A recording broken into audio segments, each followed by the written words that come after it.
often as individuals, we might ask someone to help us out, but it turns out a small difference, a very subtle difference in language can have a big impact. They did a study, for example, where they asked kids to help clean up. And they said, hey, please help clean up. And for some students, they said exactly that. But for other students, they said, hey, please be a helper and clean up. Now, one just adds ER on the other end. And so you would think, well, it's not going to matter, but it had actually a 30% increase in the percentage of students that helped. There was another study that was done more recently where they mailed the voters request to vote. And for some people, they said, hey, please vote. And for other people, they said, hey, please be a voter. Again, infinitesimally small difference, right? Vote versus voter, one just adds an R on the end of what's already there, but they found that led to about a 15% increase in the percentage of people that turned out. And the reason why is pretty simple, which is that we can use language to describe characteristics or actions, or we can use language to describe identities. This isn't your average business podcast, and he's not your average host. This is the James Altucher Show. Yeah, Jonah, I don't know if you remember, you were on the podcast way back. I think it was like 2015 or 2016 for Contagious. Yes. So how are things going? Good. And I think you also were nice enough to have me back a couple years ago for the Catalyst. So we talked a few times before, and I remember it as always far-ranging and fun. So I'm looking forward to the same thing today. Excellent. Well, I really enjoyed Magic Words. And I'll give an intro describing the book and everything later. But all your books are sort of about persuasion, viral content, basically how to use language in a weird way to manipulate it and manipulate people. And I don't mean that in a negative way. You want people to use language effectively, like how language is intended to be used. But what really drives your interest in this? Like, do you wish you were secretly a YouTube star with viral content all over the place? Or like, what's underneath the surface here? Are you trying to crack the code?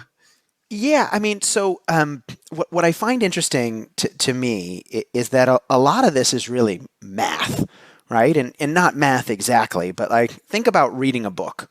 Think about watching a movie. Think about reading a piece of content online. Think about watching a presentation. We often have reactions to those things. Man, I love this movie. Oh my God, this presentation was terrible. I enjoyed this part of the book, but not this other part of the book. Why? Why are we having those reactions? And how, by understanding the way language works, can we begin to parse this in some sense? You were nice enough to interview me a number of years ago for my first book, Contagious, and that was my first popular press book. It changed my life to some degree.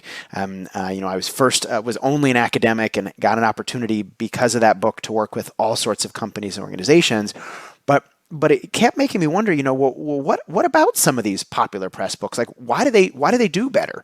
If we were to engineer a story, right? When you're writing a book or when you're making a presentation or when you're doing an interview like this, there are 1,000, 1 billion different ways you could tell the same story.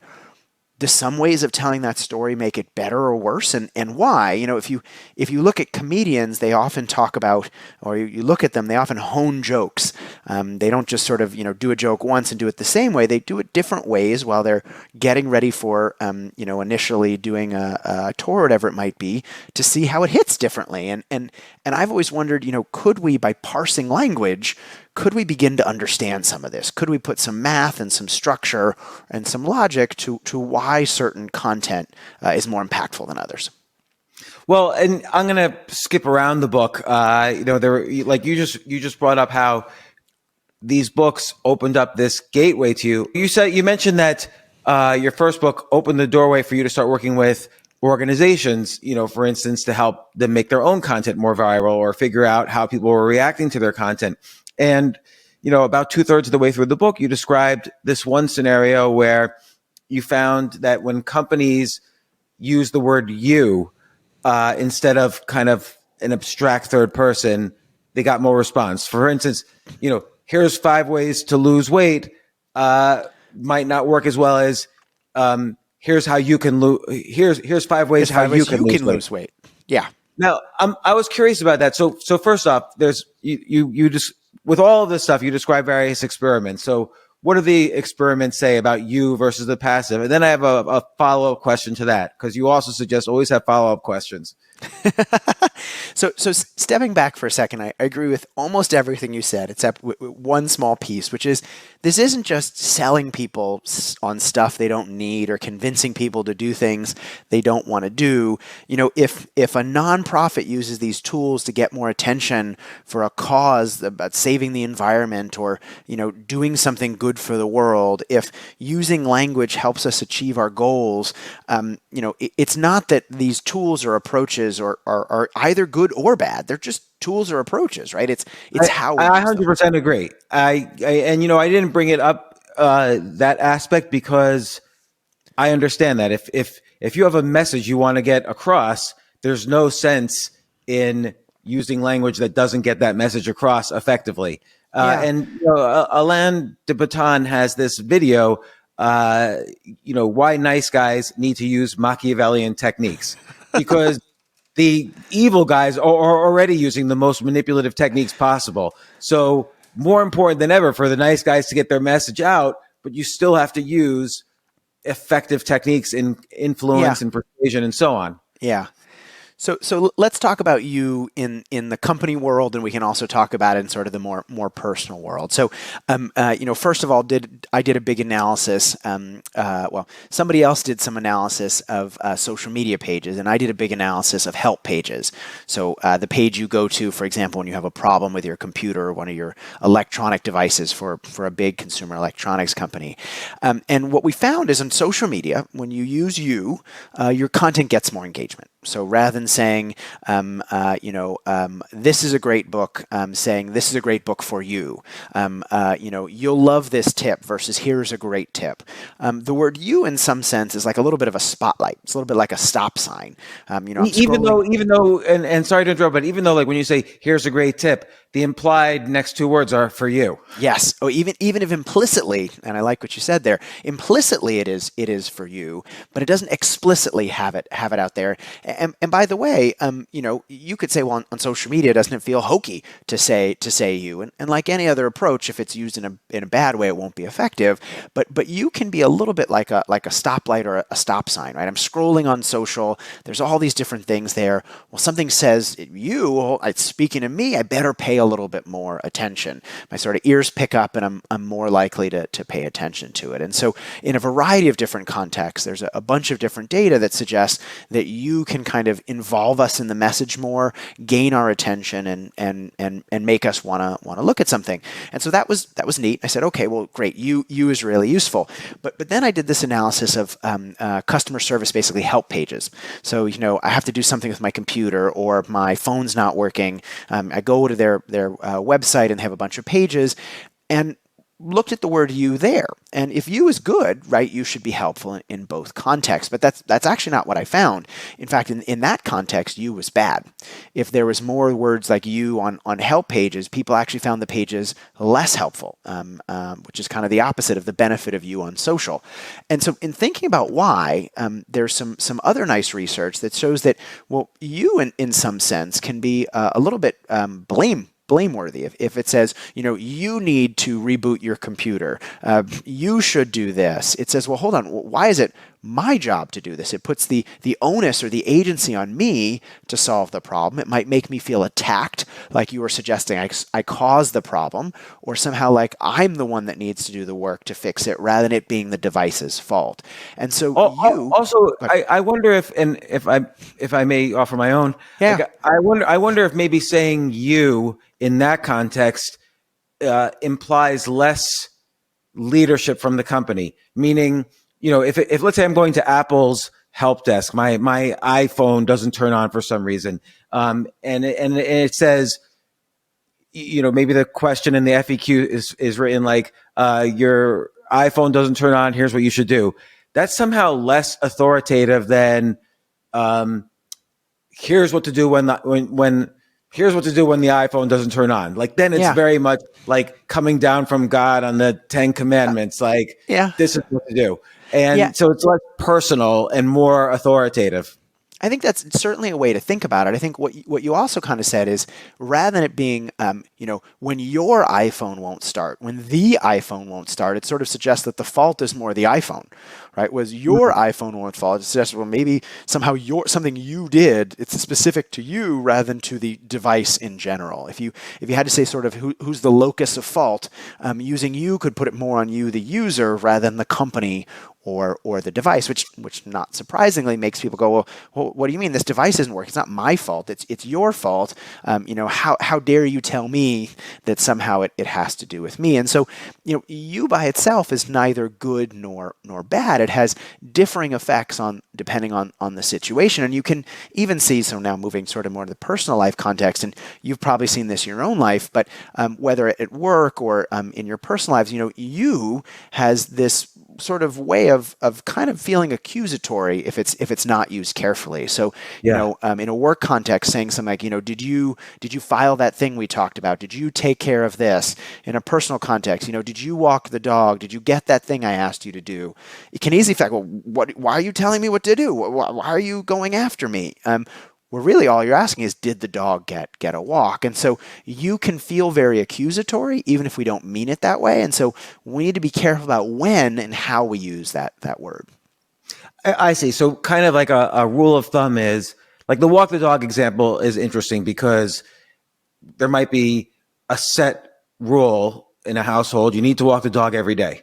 And when you say, did you walk the dog? It could be a little bit accusatory because it's like breaking the rules of the household. Just like, did you mess up your iPhone again? Like now we have to tell you how to turn it. It's a little bit more accusatory. So somehow if it's going against, if it somehow feels even slightly accusatory, don't do it. But, here's what I'm wondering though. It feels like there's a third category. So there's this kind of impersonal third person, which is like, here's how to turn on the iPhone. Then there's the you, which in many cases, if it's relatable, like here's 5 tips how you could be a better speaker, or here's 5 tips on how you could blah, blah, blah. Then it's like helpful. And let's say it's something everybody who wants to be a better speaker or a better whatever will relate to it because they'll feel themselves in the you. But there's a third category, which works very well, I think, for viral. And I'm curious if you've looked at it, which is to use the word I. Like, I went from being a poor speaker to a bad speaker. Here's 5 ways I did it. And people very much, they want to hear another person's story because it's like a free way they can ride my emotional roller coaster. Yeah, well, I'd say a few things. So first, you definitely hold attention, but you can also do other things. If, in an online review, I say, oh my God, you're going to love this product. Sometimes people feel a little bit of reactance. They say, well, how do you know what I'm going to like? How can you assume what I'm going to think? It feels like you're telling me what to think, and so I don't like it. But I certainly agree beyond you, right? You is just one word. It's a type of second person pronoun. I is also a different word that has differing impacts, right? I can feel more personal.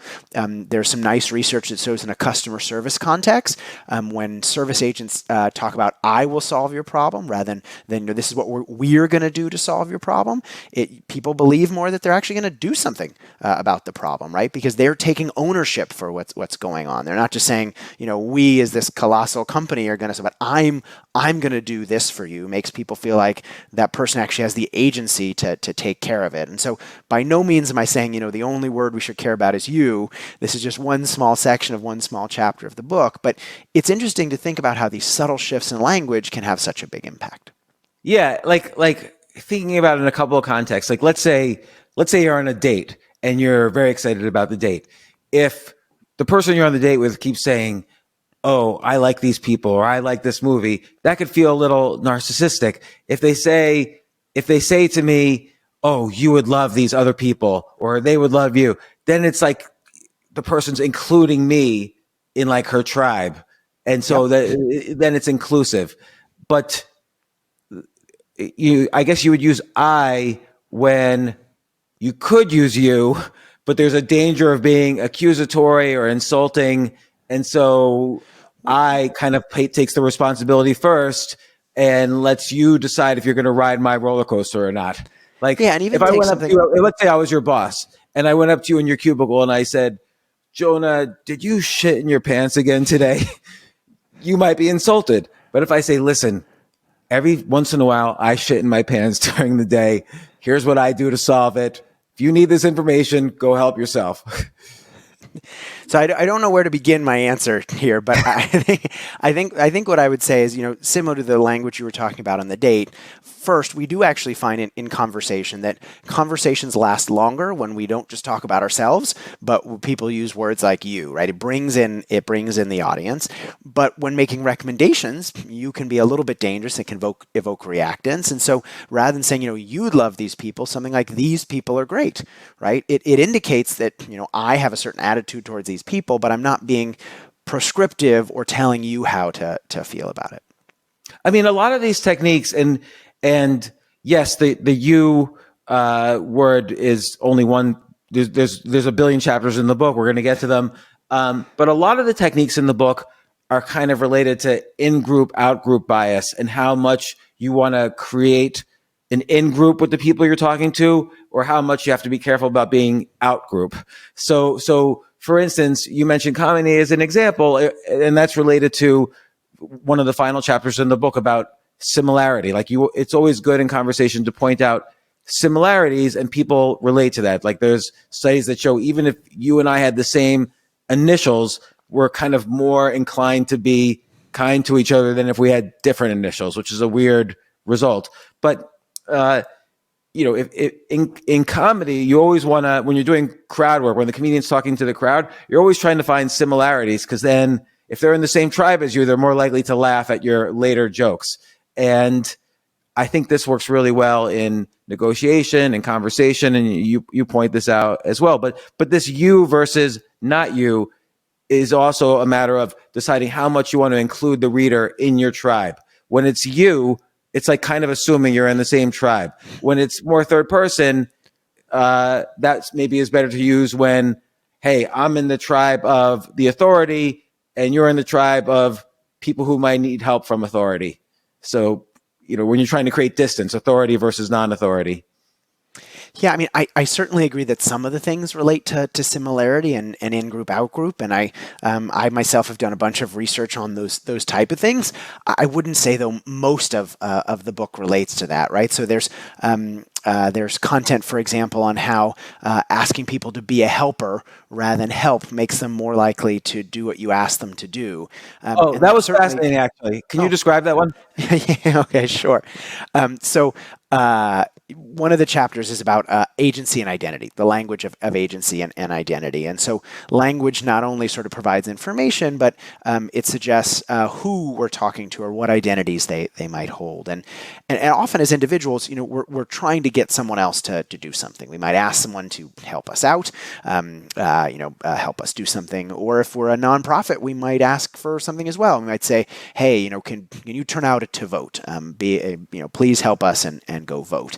And we often use verbs like help or vote to encourage people to do something, but it turns out a small difference, a very subtle difference in language can have a big impact. They did a study, for example, many years ago, where they asked kids to help clean up. There's a mess in a classroom, and they said, hey, please help clean up. And for some students, they said exactly that, please help clean up. But for other students, they said, hey, please be a helper and clean up.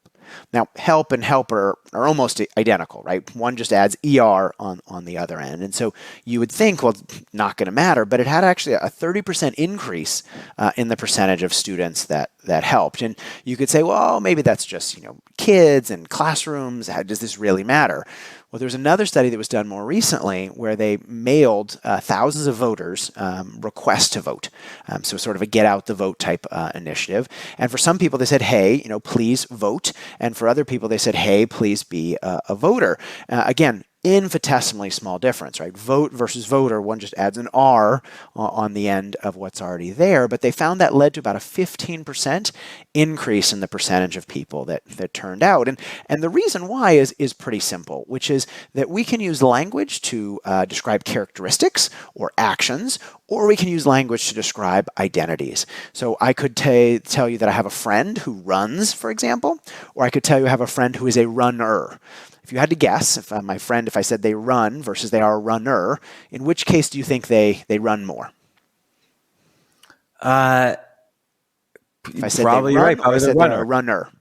Probably a runner, because I'm thinking the person does it every day, so Yeah. he's good at it. And It's a stable trait, right? That's a case where you turned an action, running, into an identity, being a runner. And it turns out that when we use identities, nouns to describe people, they're a dog lover rather than they love dogs. They're a runner rather than they run. Those aspects seem more lasting. Right? It's not just something they do, it's something they are, and so that thing will be more persistent. But what that means is by taking actions like running, like helping, like voting, and turning them into identities like being a runner, being a helper, being a voter, as long as those identities are desirable, we can motivate people to do what we wanted them to do by turning them into actions. So people say, oh, voting is great, but wait, this is an opportunity to be a voter. Now I'm more likely to do it because I want to claim that desired identity. right, and again, and maybe I'm trying to turn everything into a nail with this hammer, but it's like when you say someone's a voter rather than, hey, are you going to vote or please vote? You're putting them in a tribe. They're identifying if they get your letter and say, yeah, I'm a voter, they're putting themselves in the tribe. So now they have to act like a tribe member acts. They don't have to say, well, this person's asking me to do something I may or may not do. They're first identifying with some, identity you're giving them. Do I want to and hold then this their brain is identity? doing the rest of the work. Yeah, do I want to hold this identity? And if so, I want to take the action. And what you're right about is because it's about identity, right? If it's about a negative identity, the opposite happens. So, if I said which is worse, losing or being a loser, you said, oh my God, being a loser is much worse. Right? It's a stable trait. Same, which is worse, cheating or being a cheater? Well, being a cheater is much worse. And so research actually finds that, in a classroom setting, if you're trying to get people not to cheat, rather than tell them, well, don't cheat, telling them don't be a cheater. Right? When cheating is now a thing that indicates that I'm a cheater, I'm now much less likely to do it because I don't want to hold that undesirable identity. And so I think this is neat in a number of ways, right? One, we can use it to sort of influence or persuade others, but we can also use it to make ourselves portrayed as one way or another. If we're writing a resume, for example, rather than saying we're hardworking, saying we're a hard worker will suggest that trait is more long-lasting and more general. Rather than saying, we're creative or we're innovative, saying we're a creator or we're an innovator will suggest those things are likely to last and stick around. So same thing with motivating teams, right? Rather than saying, hey, I want you to lead more, say be a leader, right? As long as it's desirable, people would be more likely to take that action. So let me ask a question. Have you used these techniques, like for instance, with your students in the classroom or in organizations that you've spoken with, like this technique in particular? Let's say you were motivating, or let's say you were telling your students not to cheat. Have you found personal success with this particular technique? There are so many different techniques in the book. I think right now we're talking about the first chapter. And in the first chapter alone, there are probably 5 different buckets of approaches that people can use to increase their impact. So I haven't tried every single one in every aspect of my life. But this identity one versus action, turning an action into an identity. I've used the be a helper with my kids and have certainly seen that to work better. Yes. That's so interesting. I can't recall if I've ever tried that with my kids. Kids are a great laboratory for this sort of thing. They are a great laboratory. Yes. What I've used with my kids that has worked is saying something like, instead of saying you shouldn't do this, I say something like, I'm disappointed that this happened. And then they feel really bad that they disappointed me. Yes. And so I hear you. there is some work though that shows that the danger of doing that is now they're not doing the thing not because they think it's bad, but because they don't want to disappoint you.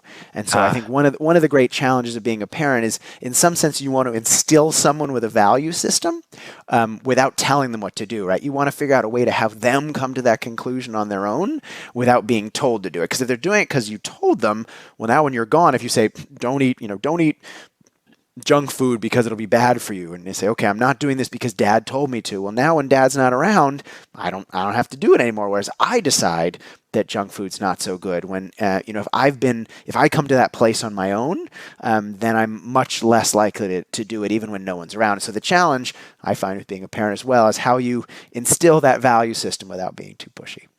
That's great. So like, for instance, let's say you want them to eat healthy foods. You could say, look, unhealthy people have miserable lives and die younger.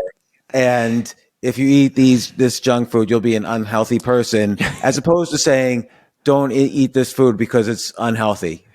Well, or saying, hey, how does this make you feel? Right? Like, yes, it's maybe delicious now, but how does your stomach feel later? Do you feel like you have a lot of energy? Do you feel good? And if, and again, not telling them what to think, but encouraging them to realize, well, does this make me feel good or not? And if it doesn't necessarily make them feel good, they've come to that conclusion on their own. And, this works even, I mean, have some discussion in the book about self-talk. This works even when you're talking to yourself, like the loser example. Like, do I describe myself as losing this one thing? Or like, let's say you lose a deal. I lost a deal. Or do you describe yourself as a loser? It could be kind of, do you find that self-talk is persuasive, or is the mind strong enough to recognize bullshit when it hears it? There's some great work on self-talk that I talk about in the book, and it's really about kind of how to help us deal with anxiety. So often we're in a situation, we're about to give a presentation, it's a big important presentation, or we're turning something in and it feels like a lot of pressure, and so we may feel very, very anxious, and obviously anxiety doesn't necessarily help us perform at our best. What I think is so interesting in those type of situations, though, is if it wasn't us, if it was a friend who was dealing with it, we'd know what we'd say. We say, you can do it, do a great job. As an outsider, we can really help them and coach them, but we can't do that so much for ourselves. But there's some really nice research that says, hey, actually, if we distance ourselves from the situation a little bit, rather than saying, how do I feel about this, but using our name, you can do it, Jonah, or distancing ourselves a little bit from the situation, using self-talk can actually be a great way to overcome our anxiety, right? Because we're so anxious to it because we're so close, but by using language that makes us feel a little bit further away, a little bit more distant, almost like we would coach another person, it can help us remove that anxiety and perform better.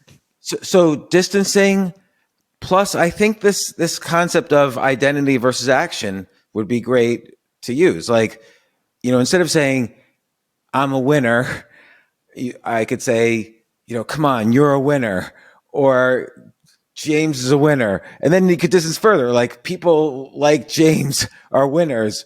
And I wonder, there's levels of distancing. Like, how do you know what's the right level of distancing to do? And should you include this idea of action versus identity in the self-talk? Yeah, I think I don't know if I would necessarily mix those two things, but distance is certainly something that can be helpful when something is aversive. But it's not just that, right? So even take something as simple as what we should do in a given situation. We're often trying to solve a tough problem. We're often trying to be creative. We often kind of think about what should we do in that situation. Some nice research shows that if we actually think about what we could do, so changing the word should with the word could, that helps us think a little bit more creatively because it helps us think beyond the situation we're in, right? What I should do really thinks about kind of rules and right answers and keeps us pretty close or nearby to what we're thinking about. If instead we think about what we could do, well, I could do a million things. Now, maybe not all of them are good ideas, but by thinking about what I could do, it actually helps us get to more creative solutions and become better problem solvers. And so even in something like being creative or solving problems, subtle shifts in language can have a big impact. Yeah, I was fascinated too by your the chapter on should versus could.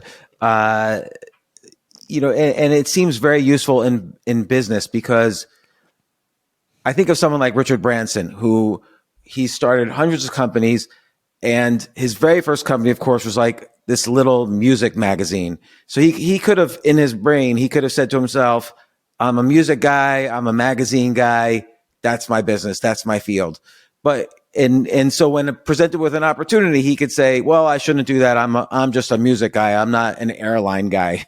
And so instead of saying I should be a music guy, he says, well, I could also be an airline guy. I'm wondering if there's always the research shows something, but and it's supports the claims. But I wonder if you could think of like real life examples in famous examples where it was really obvious they were using could instead of should to describe their decision making. Yeah, I mean, so this is why we analyze data in the field, right? So I haven't interviewed Richard Branson, so I can't speak to exactly what he did in his own personal life.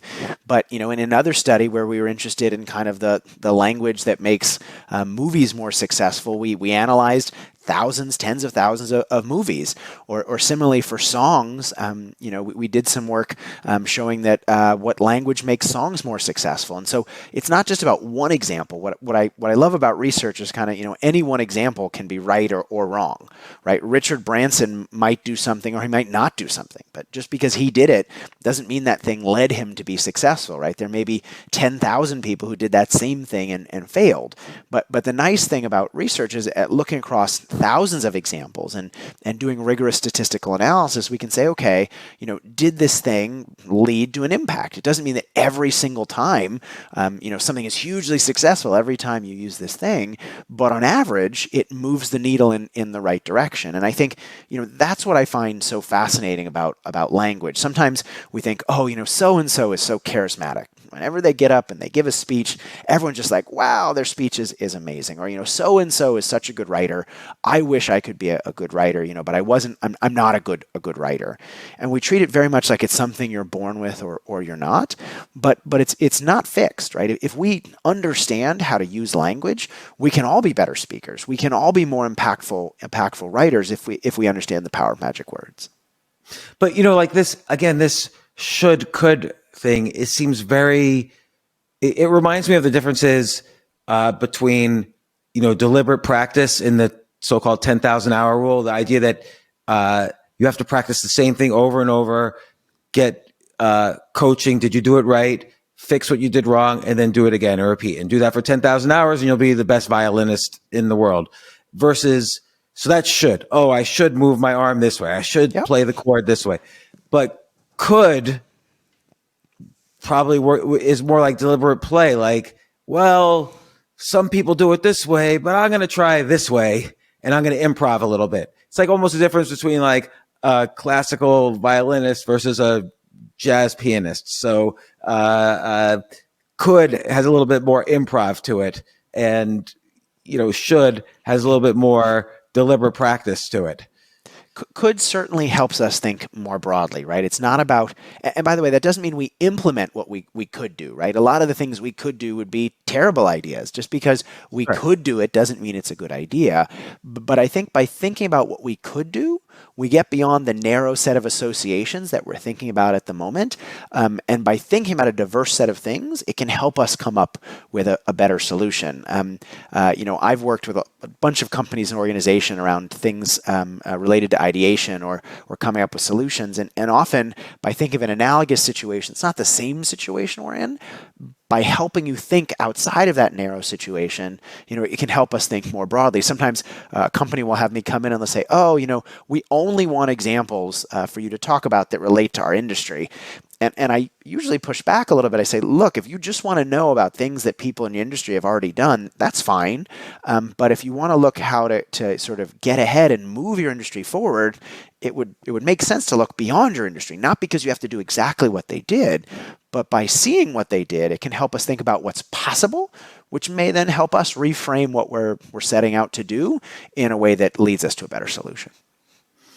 Yeah, I thought that discussion was so fascinating. Similarly, and this is kind of some of the stuff you talk about is about external influence. I'm talking to someone else, and I would like to elicit some behavior from them. But some of them is about internal, how you focus on things internally could help you think about it. So catching yourself saying should instead of could, or could instead of should in some cases, will affect your own personal decision making. But you have to be aware of how, when it comes up that I'm using should in this case, but maybe I should try could.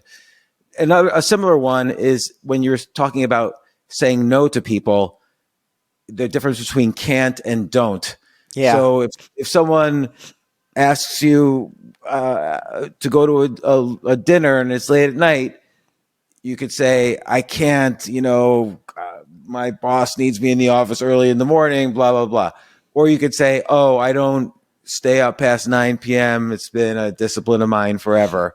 And so, but then it's like you have this credo that you're just following, and people respect that you're sticking by your personal set of values. And so that's why you have to say no to their offer. And I thought that discussion was very interesting.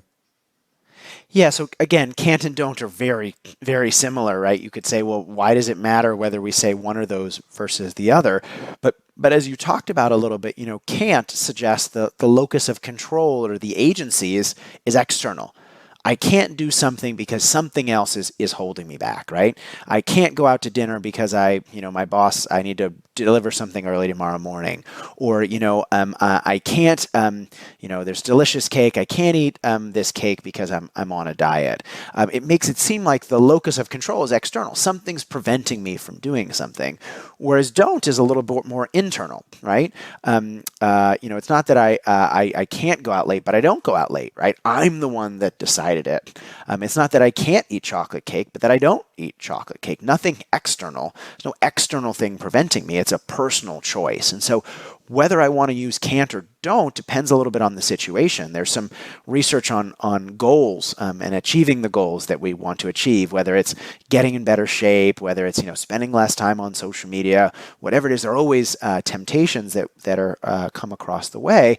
But research finds that if we say, I don't do something, it makes us more likely to stick with our goals because it makes us feel like we are in control. Right? It's not that I can't do something because, my diet wouldn't let me, but I really want to eat that cake. If I said I don't eat chocolate cake, that's something I chose. I'm more in control of my choices, and so I'm more likely to stick with it.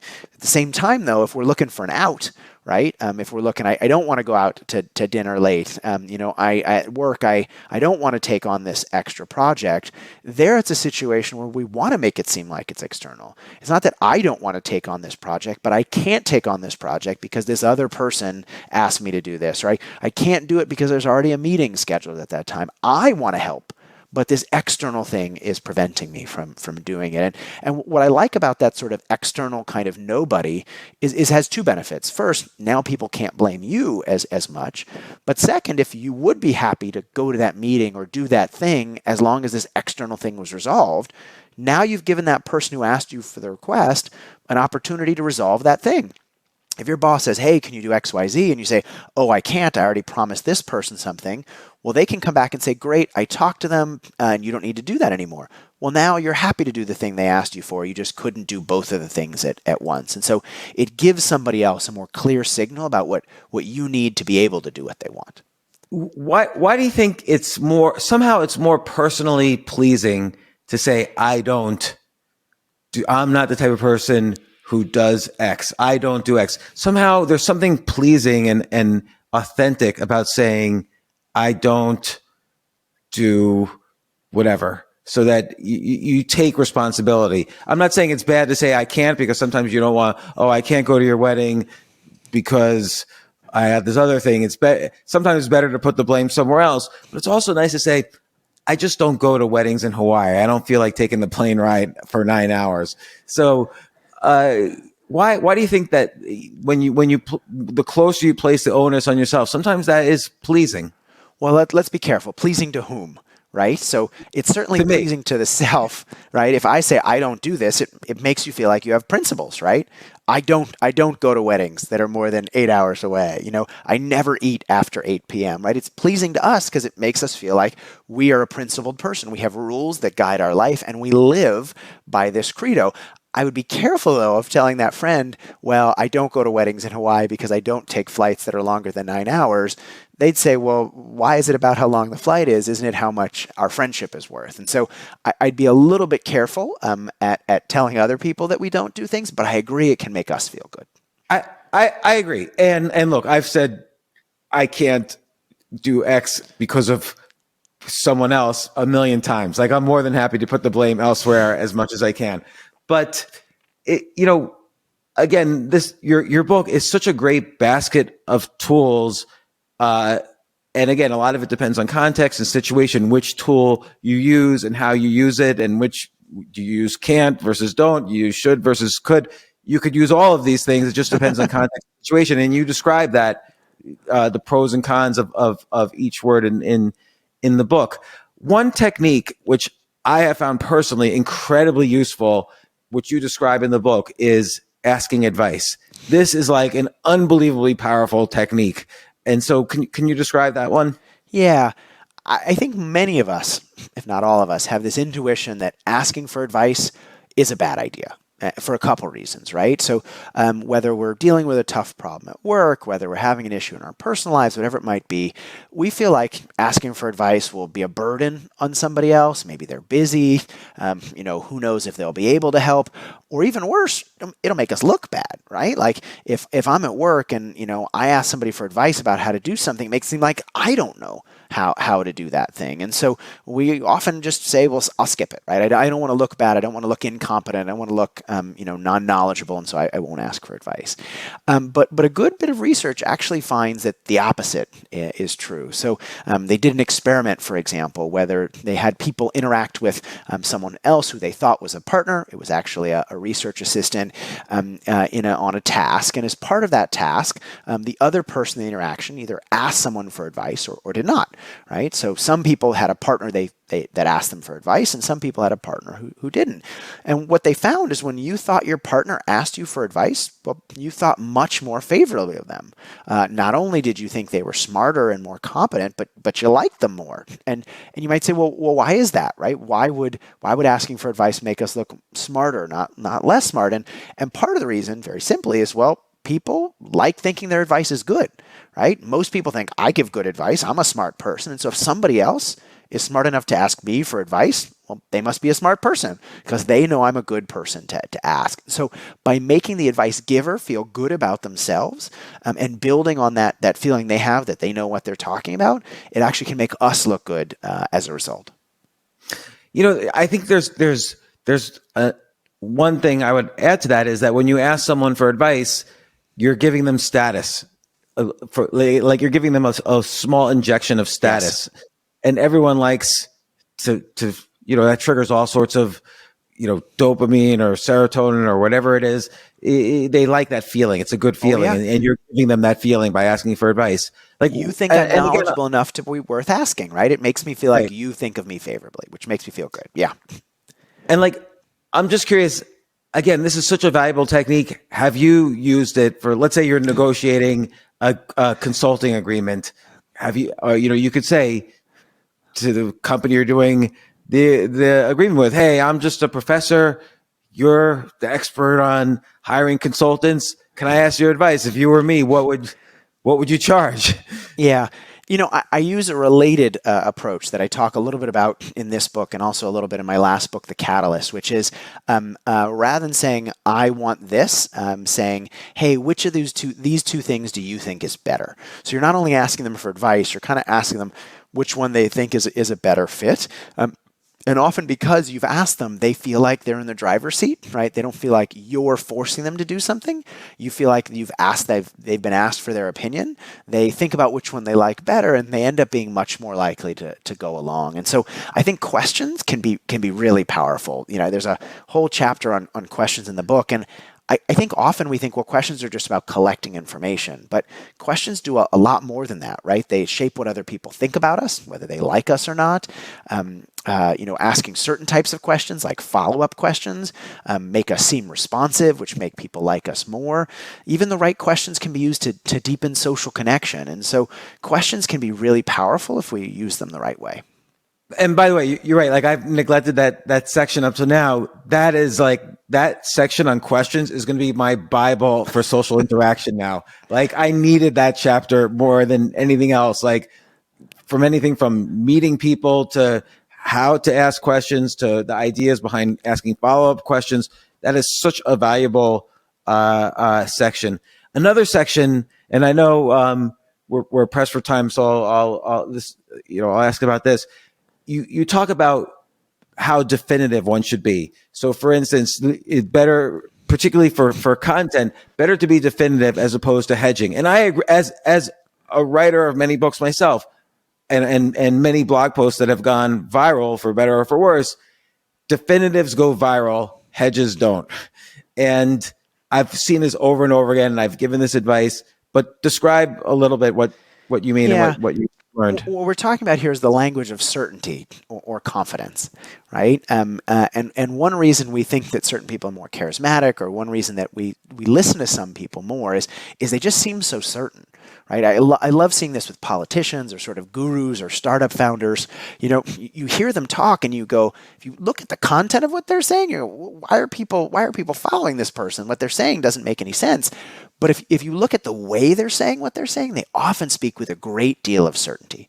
They often speak like something is obvious or must be true, and anyone who thought otherwise would be crazy. And so it's hard not to, because they're so certain, because they seem so confident, it's hard not to be persuaded. And so research shows, for example, that in a financial advising capacity, people are more likely to choose confident financial advisors, even if their advice is no better, because they go, wow, this person seems like they know what they're talking about. And so hedges are one example of this. We often say something, and I hesitate here because if we looked at the transcript of this interview, I probably hedged a bunch, but people often say things like, I think this, or this may be true, or possibly that, or, this seems this way to me. And while we do this because it's easy to sort of couch our language in one thing or another, it often undermines our impact. We've done a bunch of research in the context of hedges that shows that hedging makes us less persuasive because it makes us seem like we're less confident or certain about what we're talking about. And if we seem more certain, if we don't even know what we're talking about, why should anybody listen, right? Why should they follow us? But what I will say, though, is certain hedges are actually more persuasive than others. So there's a difference, for example, if I said, this seems good versus this seems good to me, right? One is a general hedge, this seems good. The other is this seems good to me, suggesting in my own opinion, this seems good. And what we find is that actually reduces some of the hurt of hedges. And the reason why is people are willing to attach themselves to something, right? If this person's willing to say, this is how I feel, then they seem more certain, and so we're more likely to be persuaded. Well, Jonah Berger, author of Magic Words and Contagious and The Catalyst and so many other great books that we've spoken about. This book really is such a great guide to so many critical aspects of life, like how to best say no, how to have social interactions, how to influence people, how to make content go viral, and so many other, how to ask questions, so many other things. I can't recommend this enough. I've been taking notes. I've got half the book pages folded over. Thank you for writing this. Maybe you'll come back on again. I'm sure I'm gonna have even more questions. So maybe we can schedule another time when you come on and we could keep talking about it. But thank you so much for coming on the show once again. And the book is Magic Words. What day is it released? March 7th. March 7th. Okay, great. Well, great book. Congratulations. And Thank you so much. Thanks for having me back. I really appreciate it. No problem. Okay. I'll talk to you later.